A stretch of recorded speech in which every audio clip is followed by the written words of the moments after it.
Thanks everybody for, like Jason said, thanks for being here. This is a little bit unique for us, and we're excited to get this discussion going with you on trench safety, because trenching, God, this is where if we have a really serious accident here at the trust, this is where it's going to happen. Okay, it's going to happen here. It's going to happen in a trench if we have a fatality, or if we have a very serious injury happen inside of our workforce here. Among our membership, it's going to happen inside of a trench. So we want to do everything we can to make sure that we put you in the best place to succeed, so that we make sure that we do it right every single time, because this is important for us to do right every single time, because this is where, like I said, serious accidents can happen. Okay, we do have some videos in here as we go through. And the videos, they're presented without the sound, because the sound kind of messes up over Zoom. But as you watch, there are some rough videos here. I'll let you know. I'll give you a warning when we have some rough videos coming up, so that you're very well aware of what's going on, and we can then let you know, hey, we've got a rough video coming up here. Okay, so this first one that we've got coming up here, it's kind of a rough video. Okay, so we want to make sure that you're okay. So now take a look here and watch.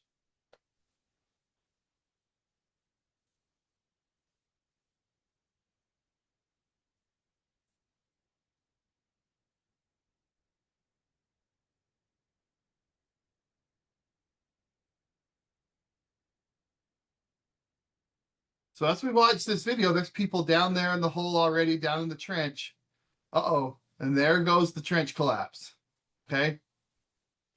Now, when we play this video through, in other presentations, it's with sound, and there's some speaking in here, but they're speaking Mandarin. I happen to speak Mandarin Chinese, and what they're saying, and you saw those Chinese characters flash across the bottom of the screen there. What they're saying is, there's already one person down here in this trench. This group, this is the rescue team who's trying to come in and save them and get this person who's already been buried out. Okay. So again, we've got some rough things going on here that we want to do. Scene safety, as we talk about trenching, is always number one. Okay. You always have to protect yourself first. That is rule number one. That is the golden rule, the rule of thumb, whatever you want to say. Is number one is to protect yourself first. Okay. Always look out for you and yourself. When in doubt, get out of the trench. If you're in doubt, get out. Everybody inside of the organization should have authority to stop work and to get out. Hey, I don't feel safe here. I don't feel like this trench is shored up like it should be, or is shielded. Okay. Now you saw that trench that we looked at before. That was a deep hole, right? That's a deep trench down there. What about this one? Okay. This is what, 4.5 feet, 5 feet deep, maybe? Does this have the potential to kill people? It absolutely does. What about a 3-foot deep trench? 2 feet deep? Yes. All trenches have the ability to kill somebody. Doesn't matter how deep they are. 2 feet deep could kill somebody if a trench collapsed. Okay. We've had scenarios here at the trust that we've seen serious injuries happen inside of a 2-foot and 3-foot deep trench. Okay. Always protect yourself first. Make sure you think about what's going on here. Okay. Use your brain and remember maybe this presentation, or remember other trenching presentations that you've had from Jason or I in the past, and think, what do we have to do first? First, we've got to make sure that we keep ourselves safe. Okay. When in doubt, get out. If you are ever in doubt, if you ever don't feel safe when you're inside of that trench, get out of there. Get out. Okay. Everybody should have, like I said, that stop work authority to say, you know what? I don't feel good about this. I'm going to hop out until we reassess, until we talk as a team, as we talk as a supervisory team, and as an entry team into this trench, what we're going to do to make sure that this is shielded and we have the best things in place so that we don't get hurt. All right. Just some statistics for you is that 1 out of every 5 workplace fatalities is a construction worker. All right. Now these are national statistics, obviously. That 1 out of every 5 workplace fatalities that happen inside of the workplace is a construction worker.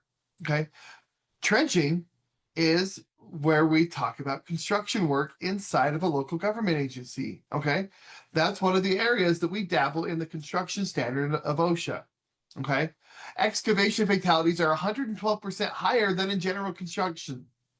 So when you excavate, when you break ground on something, you have the fatality rate there is 112% higher than just general construction. So what does that mean for us? God, that means trenches are dangerous. They are incredibly dangerous, and we've got to do what we can in order to protect ourselves and make sure we do it right. Here's another rough video for you. Okay. How many of y'all are climbing down in that one? Any y'all climbing down in that trench? Yeah, there's no chance. I'm not. But let me rewind this for you, and let's just look at the still here. Okay. As you look at the still, can you see some evidence that this trench wall is about to collapse on this person? Okay. You could probably see some indications that this trench is going to go down on this person, right? Yeah, you could see that it's already collapsed once before. You can see right above, see that person on the right hand side with the jeans and the shoes there. Okay, you can see that's already come down once before. What about the undercut that you see right down by that pipe, on that left side? Yeah, you can definitely see some signs and symptoms that this wall is gonna give way again. Okay, look at the striations in the dirt. Okay, you can definitely see that there are some things here that we could make an observation of and say, you know what, this isn't safe. Not to mention it's a 20-foot deep trench without shielding. Okay, but we could make an inference and say, you know what, we already know this isn't safe. We know this is going to collapse again. Okay, so these are just things that we have to do and look for, because these trenches, they're a real life death trap. That's hard to say. And just be aware that it can happen to you. It can happen to anybody. If you're down inside of a trench, if you've dug a trench and you're down and working in it, gluing conduit together, if you're pulling pipe, whatever it is, if you're down in that trench, this kind of death trap is very likely to happen if we don't do things the right way. Okay. Realize that it can happen to you. You might know somebody who's been buried in a trench, even if it's their feet have been buried or they're up to their knees. Okay. You might know somebody in the room that you're sitting in. Okay. If you're sitting in a room with other people, you could probably look around and ask, who's been buried in a trench before? And you'll probably see a hand or two go up. Okay. It's going to happen to you if we don't do things the right way. So we've got to make sure we do it the right way. Now let's talk about some logistics of what a trench actually is. All right, a trench is any excavation that's less than 15 feet in width. Okay, if it's more than 15 feet in width, it's not a trench anymore. It's an excavation. Okay, so a trench is any digging in the ground that's less than 15 feet in width. Okay, the trench is also longer and deeper than it is wide. A competent person needs to determine safety needs. Now we'll talk about competent person here in just a little bit on what that means when we talk about who is a competent person and how do we determine who that is. Okay, any trench that is deeper than 20 feet, it requires a registered engineer, because when you get down past 20 feet, weird things happen. Weird things happen with soil, weird things happen with the way things are compacted and things like that. And we don't want to be down there without a registered engineer come in to make an assessment. Okay. All trenches have the potential to kill again. The 3 foot deep, the 5, the 6, the 20. They all have potential to kill. We've got to make sure that we do it right, and we do it right every single time. Okay. Another rough video for you. Okay. Take a look. What do you think? Oh, just like that fast, and it's done. Okay. We've got to make sure we do it right. Now, the competent person, here's the definition of what OSHA determines the competent person to be. But what it all boils down to is knowledge and authority. Okay. A competent person is somebody who has sufficient knowledge, attitude, skills, and authority in order to make safety decisions. Okay. This is the person that says, you know what? I am capable of knowing when something is too dangerous or making sure that things are safe. Anybody can be a competent person. Does it have to be the supervisor? It doesn't. Can it be the person who just was hired yesterday? Absolutely, it could. Okay. There's no special course or certification that somebody has to go through to become a competent person.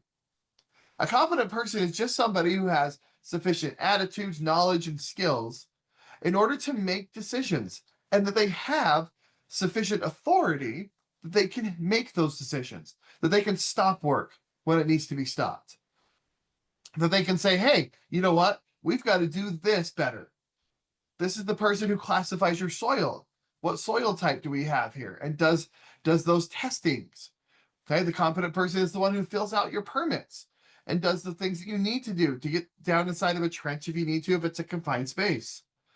Okay, the competent person is just that person who has sufficient attitudes, knowledge, and skills in order to sufficiently make decisions on what's dangerous and how to make those dangerous conditions become safe.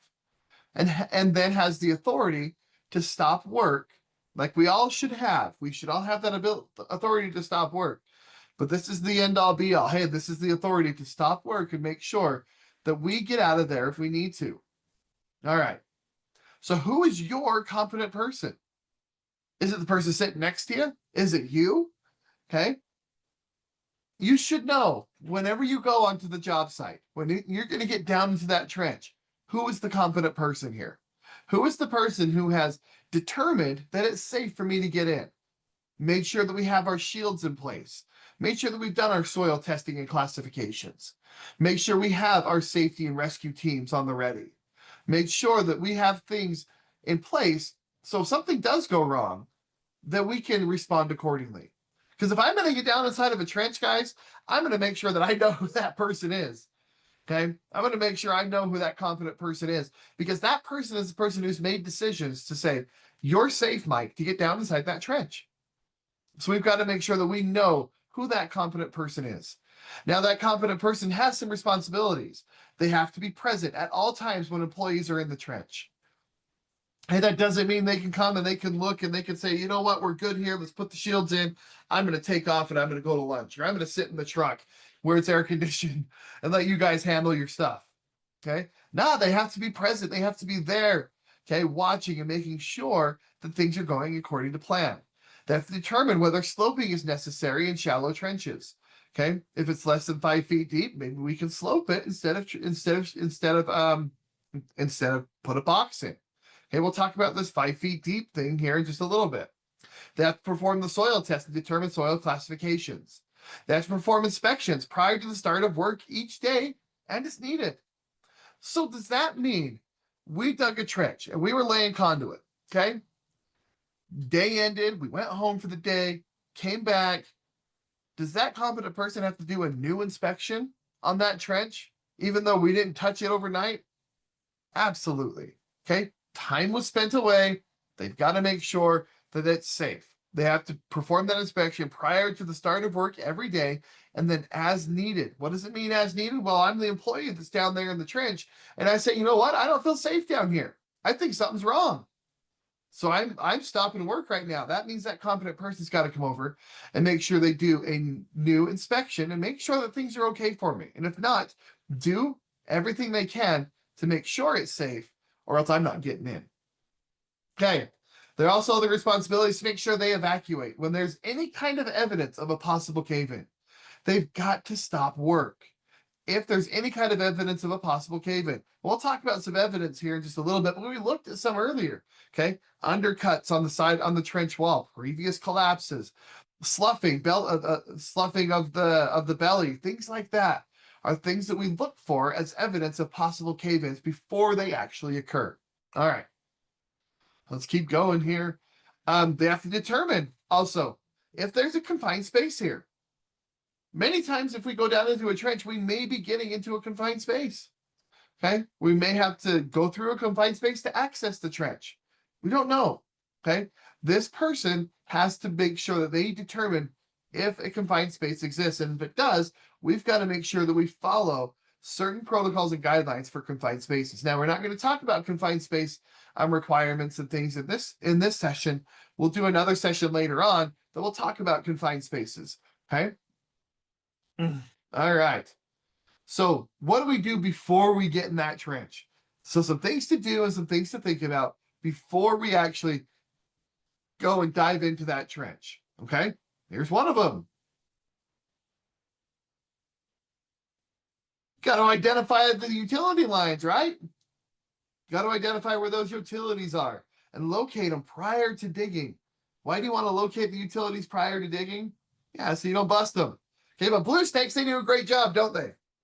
Those blue stakes, they do a great job of coming out. They mark your utilities on everywhere where they should be at. Isn't that right? Every time they mark the utilities, they're exactly where they should be, right? No, we all know that. Okay. We all know that. So when they mark the utility line, where do we have to where do we start to dig? Where do we start to dig when that utilities has been marked? How about we do this, Jason? We're gonna put that in the chat. Let's see if we can get people to interact here with us this morning. Where do you think we start digging? Where do we start digging when that's been marked? All right, guys, can you type that into the chat box? How far back from the blue stake line, from the utility marked line, do you have to stop digging?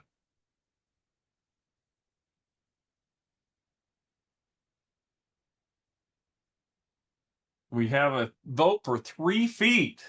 Ah, who voted 3 feet? You get a free cup of M&Ms the next time you come to visit the trust. Yeah. I can't tell the person's name. SS Warthout. Yes. I don't have a on it. That's a little. So, that's a little bit more than we actually need, but we'll take it. We'll take 3 feet. Yeah, absolutely. And we got another 3 feet. Patrick said 3 feet as well. Yep, 3 feet. Okay. It's actually, what is it, Jason? 3 feet? 2 feet. 2 feet. 2 feet on 2 feet on either side. 2 feet on either side. If you want to go 3, we'll take 3. Patrick says just kidding. 2 feet. Yeah, 2 feet on either side. So 4 feet total on either side, away from where those markings are. If I've got multiple markings side by side, it's going to start at the end of those as well. So then what does that mean in that 2 foot or the 3 foot if you're doing the 3 feet? What does that mean in that area? What do you have to do to dig there? Yeah, Jason's doing it right there. It's a hand dig. Right? Break out the shovels. It's time to hand dig that area. All right. Surface encumbrances. We got to be aware of surface encumbrances and what those are. Okay, we'll look at that here in just a second. Surface encumbrances. And we have to evaluate if it's surface encumbrance. And if it is, we've got to shore it up or remove it or get it out of there so it doesn't fall on us. And we have to make sure we maintain access. Okay.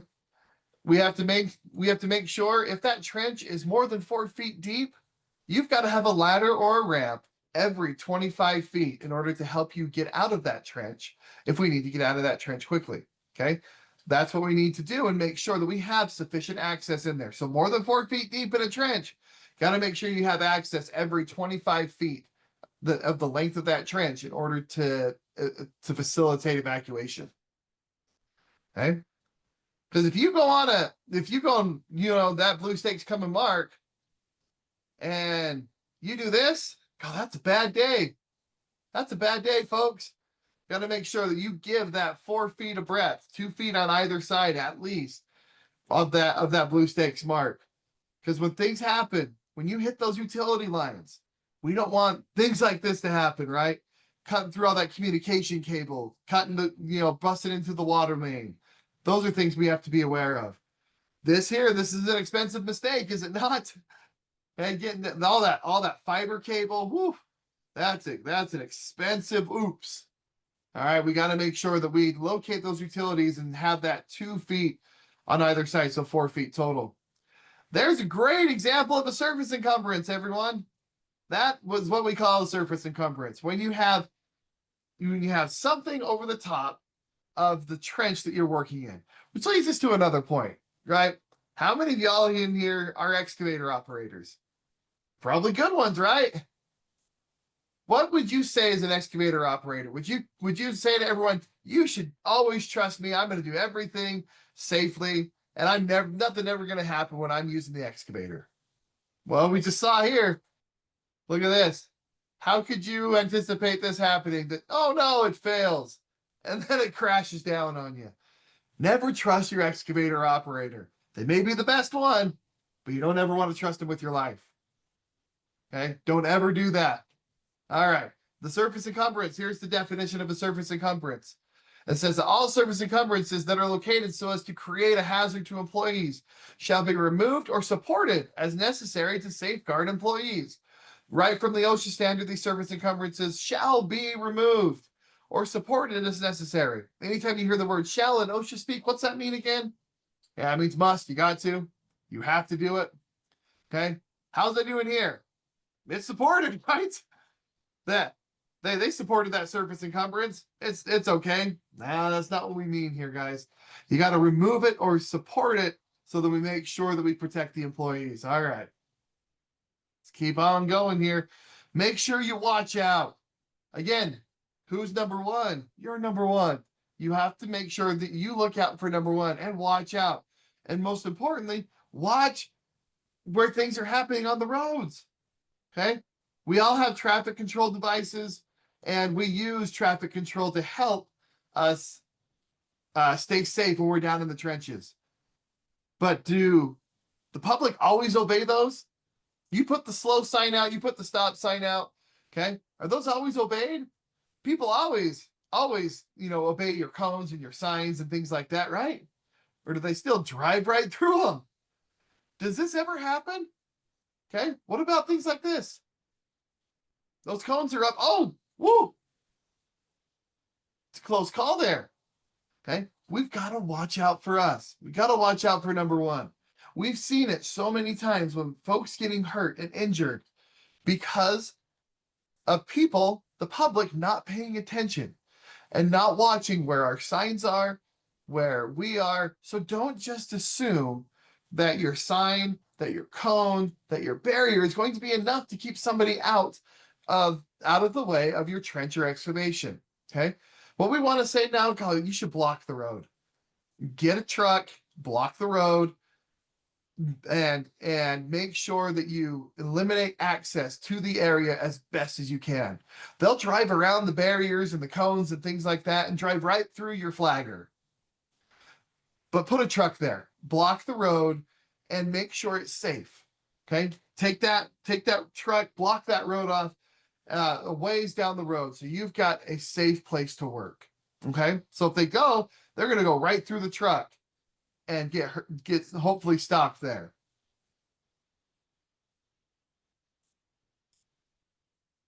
As you see here, they're using the trucks to block the way. Now, if those trucks weren't there, that fire truck wasn't there, that police car wasn't there, we're looking at a multiple fatality accident here. Okay, make sure that you use blocking. Road blocking is really what we're trying to get across here.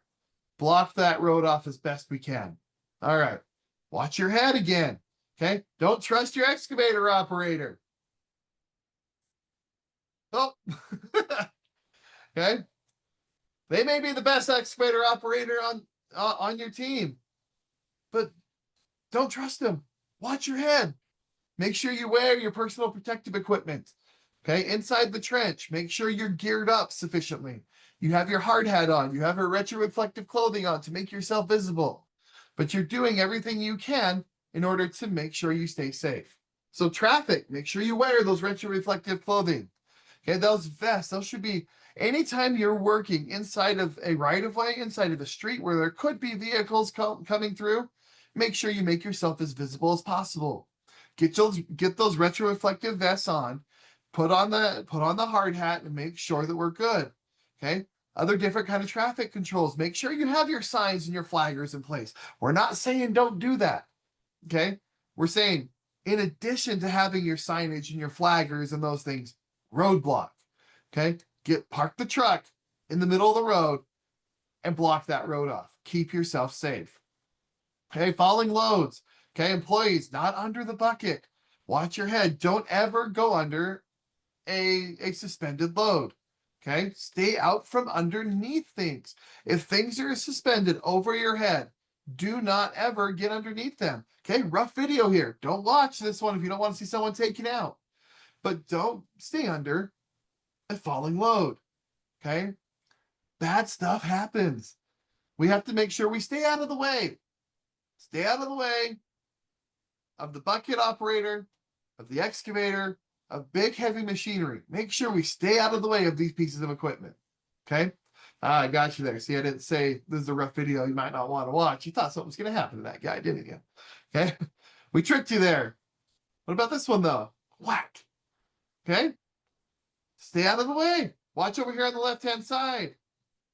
Stay out of the way of the excavator. See this on the left-hand side. Watch this guy over here on the left. Okay. Watch the excavator operator swing his arm around, back of the head, whack. That's it. Done that fast, folks. Okay. Other things to be aware of before you dig. Make sure that competent person is there. Make sure that you've identified that competent person on who that is. Again, competent person is somebody who has sufficient attitudes, knowledge, and skills in order to make informed decisions on the safety of this trench, on if we should be getting into it or not, on when we have to use shielding or shoring, and does your testing. Okay. They're in charge of making sure that we stay safe. So let's make sure that that person is there. We have to make sure that daily inspections have been done of that excavation. If there's a hazardous atmosphere present, we have to test the atmosphere and make sure that that excavated material is at least 2 feet away from the edge. Okay. So when you excavate the trench, why do we want to excavate our material that we're using, that the spoils, right? Why do we want to take those out and put them 2 feet away from the trench wall? Okay. Because what does it do? It just adds more weight on top of the trench. So if we start piling up right there on the edge of the trench, what's that going to do to the wall? Yeah, it's going to destabilize it, right? Because you're piling more weight now right on top of that wall. So you want to make sure that you have that excavated material and it's placed at least 2 feet away from the edge of that trench. From where you started that excavation, make sure that that spoil pile gets at least 2 feet away. Okay. Water. Be aware of the presence of water. If there's water in the trench, what is that an indicator of? Yeah, that water's been going through there and is destabilizing those walls. We've got to make sure we shield those things. Okay, 2 feet, 3 feet deep trench. Dang it, we got to shore it if it's got water in it. Why? Because that wall is probably going to be destabilized and it's probably going to collapse on us. Okay, be aware of water inside of the trench. If you get water there, you got to make sure that you shield it. Okay, another rough video. Told you it was rough, right? It is rough. Is this guy in trouble? Is this person in trouble right now? Yeah, this person is in trouble. Let's go to the chat again. What I want you to do is I want you to put in some suggestions on what we can do to help this guy out. What can we do? Okay, what do we do to this guy to help him get out of this trench? Because he's in trouble. Okay, this is a rough video. This guy is in trouble. What do we do to get him out? What do we got, Jason? We got anyone? I don't have anything yet, folks. Find that chat box and give us the word. Yeah, what do you think? What do you think? What are some things that we could do to help this guy out?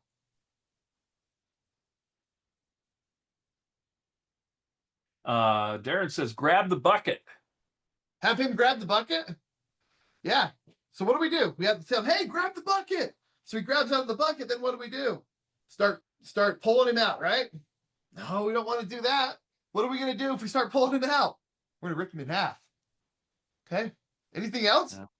Nathan says he is in trouble. Hopefully a long ladder. Okay. That's good. Okay. He is in trouble. Get a ladder in there. Put a ladder in. Okay.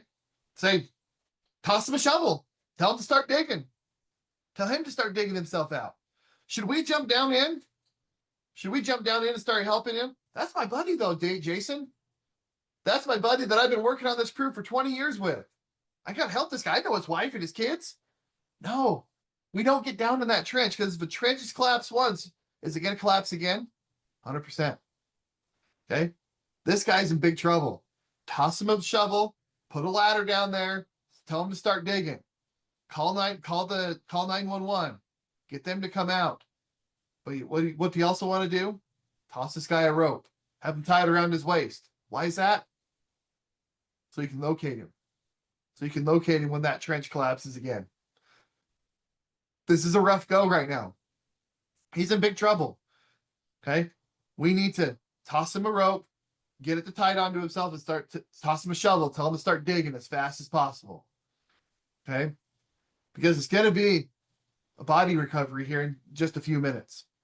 We need to make sure that we're doing everything that we can so we don't get into this kind of situation. All right. Hey, Mike, just one quick thing on that one. What about the equipment? You've got an excavator there idling. You've got trucks around there. All of those things. What should you do about that equipment? Yeah, we need to pull that equipment away from that trench, right? Got to get all the way. Just turn it off. So yeah, get the vibration off. Yeah, very good. Thank you for that. How much time is it going to take for the fire department to get there and get that trench shored up? That's going to take a long time, right? For the most part, it's probably going to be a multi-agency type response when they come out to do this. And what are they going to do? Are they going to immediately jump down in that trench and start digging? They're not. They're going to get their shielding set up. They're going to set stuff up to protect their people from getting down in. So it's not an immediate rescue team comes and they jump down in. No, it's going to take time. You're talking response time to get there plus time to set up. This is a long time before they get down in there to start getting this person out. Okay, so we're in a rough go right now. All right. Another one. Check this one out, everyone. Woo-hoo-hoo! What do you think about that, huh? Now these demo saws, these things are a rough piece of equipment. There are much better things we could do to cut pipe than to use one of these demo saws. There's a webinar that we have where we talked about demo saw safety as well as alternatives. Okay, we did that a couple of years ago. We had a couple of really bad accidents here at the Trust within a couple of weeks of each other of folks getting hurt really, really bad in a trench with demo saws. Okay, there are things that we need to do to protect ourselves. Among those is using a better tool. Okay, take a look at that. Search it up on our YouTube channel. And take a look at that demo saw safety course. It was a safety presentation. It was a really, really good one that we can use to help out. All right. So let's talk about the hazards of the trench. Okay. Let's talk about some more trench type hazards and talk about soil right now. Okay. Soil. How much does soil weigh? Soil weighs a ton. Soil weighs a lot. Okay. Solid rock, weighs about 167 pounds per cubic foot. Okay, 167 pounds per cubic, so 3 by 3 by 3 square, right? 167 pounds of that's how much solid rock weighs. Soil weighs just about 100 pounds in that same 3 by 3 by 3 cubic foot square. Okay, so what about a cubic yard though? How much does a cubic yard of soil weigh? So when we talk about a cubic yard, okay, the cubic foot is about 100 pounds. A cubic yard, 3 by 3 by 3, right? 3 feet by 3 feet by 3 feet. What's that? 3 times 3 is 9. 9 times 3 is 27. So 2,700 pounds. We're talking 2,700 pounds in a cubic yard. It's a lot. Okay, look out your windows. Look out your windows right now. You see mountains out there, right? Look at those mountains. Pretty soon, those mountains are going to be flat. We're not going to be around to see it, but those mountains are going to be flat. And why? It's because gravity always wins. Gravity is always going to win. This x-ray that you're looking at here on the screen, this is an x-ray of somebody's pelvis who has suffered what they call a book fracture from a trench collapse. What's a book fracture, you might ask? It's when your pelvis folds together like a book, okay? When your feet end up near your head. Okay, that's a book fracture. Okay, This is what happens if a trench collapses on you and you're nailed down in the trench. That 2,700 cubic pounds of soil, that 1 cubic yard folds you in half. Okay. Soil weighs a ton. It might not look like it, but dang, soil weighs a ton. You ask somebody who's been buried before, ask somebody who's been buried in a trench, and ask them if they've been buried up to their knees, their mid calf. What are they going to say? There was a lot of pressure there. Ask them if they could move. Ask them if they could just wiggle right out of that. They can't, because there's a ton of pressure that's pulling down on you. The forces here are extreme as we look at soil and the way that soil is compacted. Okay, as you go down, as you get more pressure put on that soil.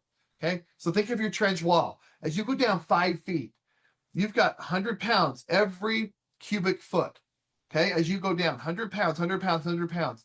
And then it's an exponential growth out as far as the pounds per square inch. So it's pushing out.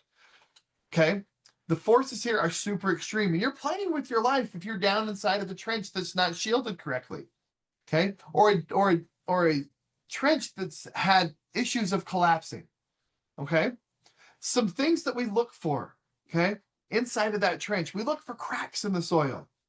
All right, we look for subsidences. We look for spalling. We look for cracks. We look for where a trench is potentially collapsed first.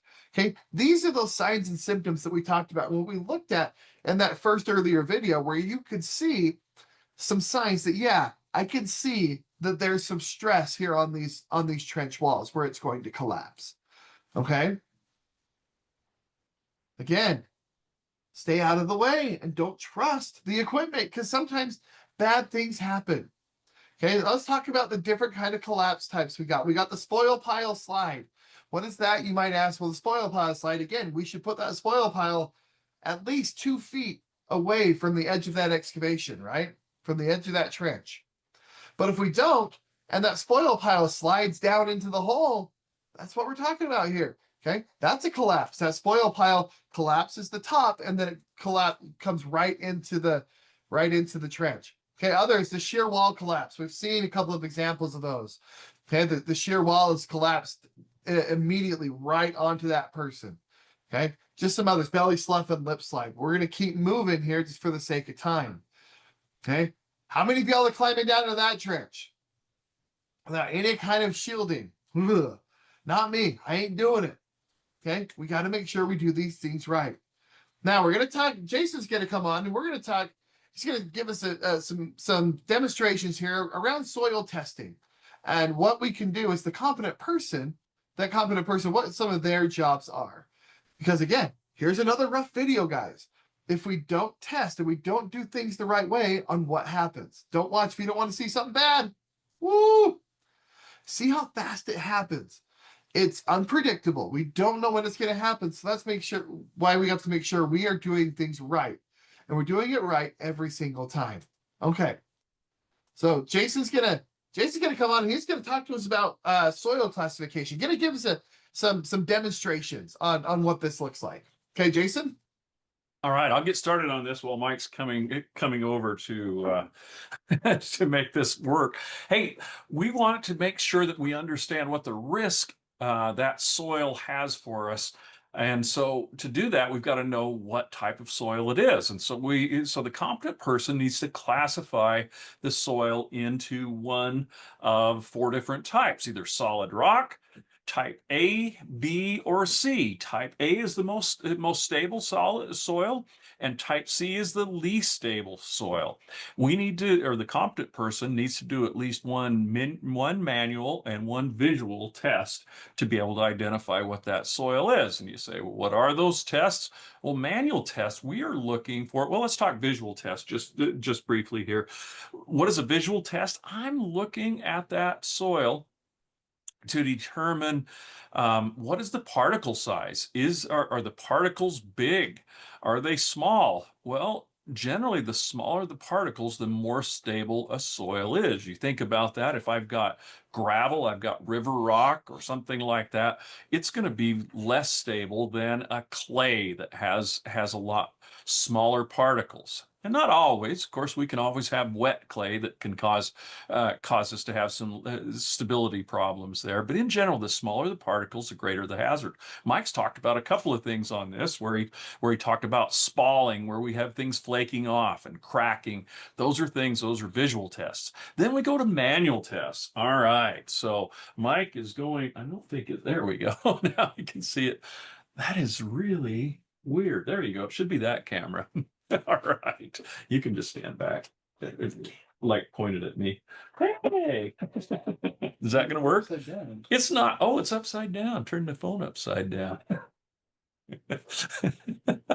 We're having a little bit. It's funny. We're having some camera problems. Let me do something really quick. I'm going to switch over to this other camera.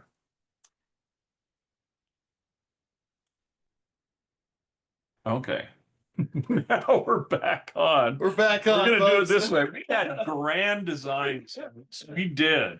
So what we want to do now is we want to talk about doing manual tests. We need to decide two different things about this soil. And we've got Play-Doh to demonstrate here today. One of those is how cohesive is the soil. The other thing is the soil strong. Cohesive means it's sticky. So we have our Play-Doh here. Is Play-Doh sticky? Well, yeah, it's a cohesive soil. We can say that just by thinking about Play-Doh. It's pretty sticky stuff. Well, I've got this clod out of my spoil pile. Can I take that and do some tests? There are a couple of tests that we can do. One of those is called a ribbon test. I roll it out just like I would my Play-Doh and until I get it into a cylinder. And then I take that, I'm not going to use all of that. I roll that out, and then I'm going to start squishing it.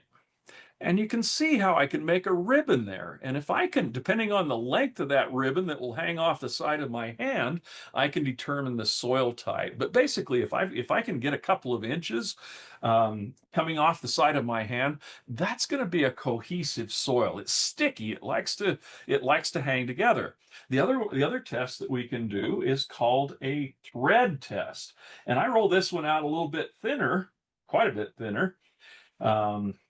And then I determine, can I pick up a length of that? Can I pick up an inch or two of that material without it falling apart? And you think about this, well, with Play-Doh, that's easy. But what about things like beach sand? Well, it's just not going to work with that. So beach sand's not going to be cohesive, but something like a clay is probably going to be a much more cohesive soil. So that is a manual test that we would do. And then we got to look at our compressive strength. Let me go back to that slide. One of the things that we're going to look at is how strong is this soil? Because even though Play-Doh is cohesive, it is not strong. It's not going to hold up to a lot of pressure. And so I want to be able to test, is the soil strong? Will it hold up to the weight that is placed upon it? Mike talked about those numbers. I'm just going to use the Play-Doh container as a clod. I use a tool called a pocket penetrometer. And what this does is this just has a plunger on it, and you can see there's a little red line there. If I take this and I push that red line until it penetrates into that soil, that 1/4 inch, it will push. You can see there's this other red line, and as I push it, it moves. It's just a spring-loaded system. And then I have some gradations on there that tell me how many tons per square foot of weight that it takes to cause that penetration to happen. That's called a pocket penetrometer. I can also do this by using what we call a thumb test. It's not as good always use the pocket penetrometer if you can. If you don't have one, we can do a thumb test. I take my clod out of my spoil pile and I push my thumb into it. If it easily penetrates like it does with my Play-Doh, we're going to call that a type C soil. If I put a whole bunch of pressure on it and I can just barely get it to dent with my thumbnail, after all that pressure, we'll call that a type A. But for the purposes of this training today, we don't want to split hairs when it comes to soil types. What do we want to do? We want to call everything type C and use that to guide us. If I call everything type C, then I'm protected. Where do I use type A, B, or C? It's really on how I slope my trench. If I have a type A soil, I can be 3/4 to 1, but a type C soil, I'm out at 1.5 to 1. That's going to make it much safer for me. So call it type C and live long and prosper. All right, Mike, I think that's everything I have. Excellent. Thanks, Jason. Yeah. So these are just some of the these soil classification tests. These are things that your competent person is going to go through to make sure what kind of soil we're in to see what kind of protections we need to provide. Okay. So like Jason said, call everything type C and we're covered and we're safe. Okay. Protecting employees in excavations. Here's the OSHA standard around that. Okay. Each employee in an excavation shall be protected from cave-ins by an adequate protection system designed in accordance with paragraph B or C of the section, except when excavations remain in entirely stable rock. I don't think we ever do that. Okay, but if it is an entirely stable rock, you don't have to shield it. And then excavations are less than 5 feet in depth. A lot of folks stop here. A lot of folks, they stop reading at this point. Oh, we're less than 5 feet. We don't have to shield it. Okay, we don't have to protect employees. There's more here. Examination of the ground by the competent person provides no indication of a potential cave-in. Okay? So if you have a trench that's less than 5 feet in depth, but you have type C soil, do you have to shield that? We do. Okay? So we've got to make sure that it's not just the depth, guys. We have to look at the type of soil, and that's why these soil classifications and the potential for the cave-in is so important. That's why our competent person needs to have sufficient knowledge and skills in order to make those decisions for us. Okay, how do we protect ourselves? Well, we can use sloping and benching, we can use shielding, shoring. We have different inspections that we can do and be prepared to make rescues if we need to do that. Okay, let's keep moving. The shield system. Okay, the shield is a structure that is able to withstand the forces imposed on it by a cave-in and thereby protect the employees. So this is the shield, right? This is what the shield looks like. Does it go in one way? Is there only one way it can go in? Yes. Okay. The pointy end goes down. Why do you think the end of that is pointed? Yeah, you're thinking it, right? So it can dig into the ground. Okay, so it can dig into the ground to protect you. Does the shield protect against the cave-in? It doesn't. The shield does not protect against the cave-in. What the shield does protects the people inside from the cave-in. Okay, that's what the shield's for. It doesn't prevent the cave-in. The cave-in's still going to happen. What the shield does is it protects the people inside from getting caught inside that cave-in. Okay, what about graves? How deep are graves usually? 6 feet? Has there been water here? There are only 2 places in the state of Utah that are watered very, very well. Number 1 is golf courses. Number 2, graveyards. Okay, cemeteries. Watered very, very well. Okay. Has there been water here? Absolutely. Has the soil been disturbed? Has it been dug up before? Okay. What type of soil are we working with here? It's probably type C soil. Okay. Graves. Are they trenches? They are. Okay. They are wider than they are tall. Or they're deeper than they are tall. Wide. Okay. They're deep. Okay. What can we do? We can use a grave digger bucket. That's one of the things we can do to help square out those corners rather than jumping in there with a shovel trying to square out the corner, make it look really nice and make sure that the casket fits in there well. Okay. Gravedigger buckets, different pieces of machinery that we could use that'll help, because this here is trench. Is it liable to collapse? Yeah. Okay. These are things that we've determined are places of interest that we need to worry about. Okay. So remember, we got to call before we dig. We got to call before we dig, make sure that we've marked that utilities. Where do we mark those utilities again? Yeah, at least 2 feet, right? That's where we dig, where those utilities have been marked at least 2 feet on either side. If you want to go 3 feet, that's great. 4 feet, great. Whatever. But inside that area that you didn't dig with your excavator, it's a hand dig. Okay, at 5 feet deep, some kind of protective system is required. That's the OSHA standard. At 5 feet deep, it has to be shielded. Okay, but remember the but. If there's potential for cave-in, if it's type C soil, okay, if the competent person is determined there's a potential for a cave-in here in a 2 foot deep trench, we've got to shield it. We've got to shore it. We've got to provide the protections. Treat all soil as type C, okay, and slope at a 1.5, 1, and you are covered. Okay, if you're not going to slope it, use some type of shoring or shielding to protect the employees. Again, anything over 20 feet deep requires the use of a professional engineer. Okay, make sure that we follow all these rules and make sure we do it right every single time, because we don't want to be in one of these videos, right? We don't want to be in one of the Jason and Mike's videos that we talk about. These are those things inside of the trench that we need to be hyper aware of. We need to make sure we do it right every single time so that we can make sure that we go home safe. Make sure you know who that competent person is. And if you are that competent person, make sure you're doing everything you can to keep the people inside safe. You're doing your soil testing that Jason's demonstrated here. You make sure that you have sufficient knowledge in order to make those decisions on what we need to do to keep the people inside that trench safe. All right. Woo, that's a lot of stuff, guys. Covered a lot here in the last 55 minutes or so. Do we have any questions on here, Jason? Folks, if you guys have got questions, please type those into the chat box. We'd love to hear those questions right now. While you're typing those, I was just going to point out, we didn't spend a lot of time talking about shoring in this presentation, because our experience with members of the trust is we don't do a whole lot of shoring. We do mostly shielding. We use our trench boxes, and that's the standard stuff.